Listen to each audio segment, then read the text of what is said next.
জয় গুরু প্রণাম। আমি শ্রী গৌতম। আমার সৎসঙ্গ চ্যানেলে আপনাদের সকলকে স্বাগতম।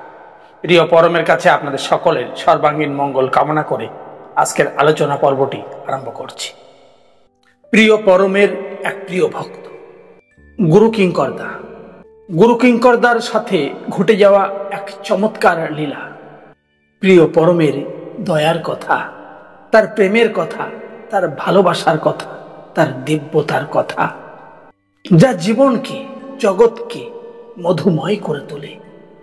তখন বর্ষাকাল, রাত ভোর বৃষ্টি হয়েছে। ভোরের দিকে বৃষ্টি একটু কমেছে, একটু একটু বৃষ্টি পড়ছে। প্রার্থনায় যাওয়ার সময় হয়ে আসছে। গুরু কিঙ্করদা প্রার্থনায় যাবার জন্য প্রস্তুত হচ্ছেন। একটু পরেই এই রাস্তা দিয়ে যুগাচার্য শ্রী শ্রী বর্দা আসবেন ষোড়শী ভবন থেকে। তার সঙ্গেই তিনি প্রার্থনা সবাই যাবার জন্য উপক্রম করছেন।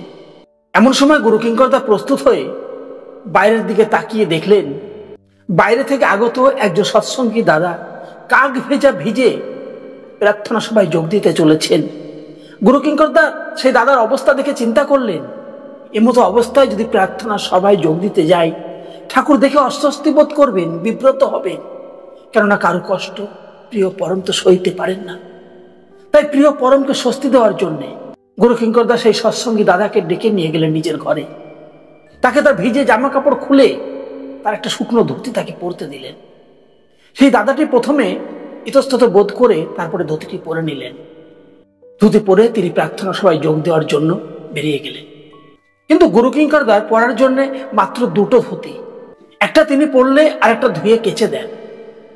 এখন সেই ধুতিটি সেই দাদাকে পরতে দেওয়ার পর গুরু কিঙ্করদার কাছে আর কোনো ধুতি অবশিষ্ট থাকলো না।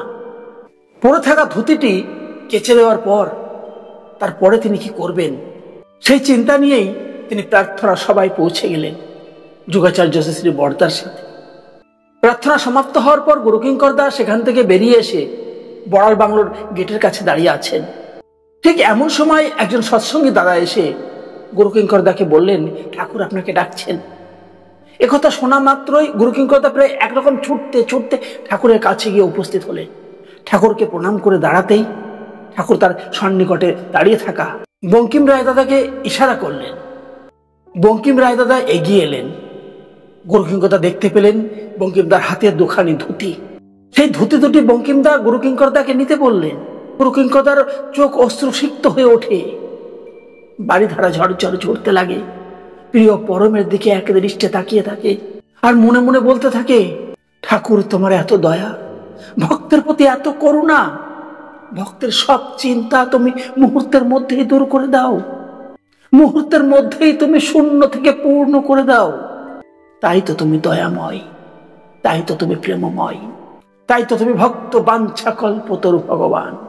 শ্রী ঠাকুর তখন গুরু কিঙ্করদাকে বললেন, ধুতি দুটো নে, আমি তোকে দিচ্ছি।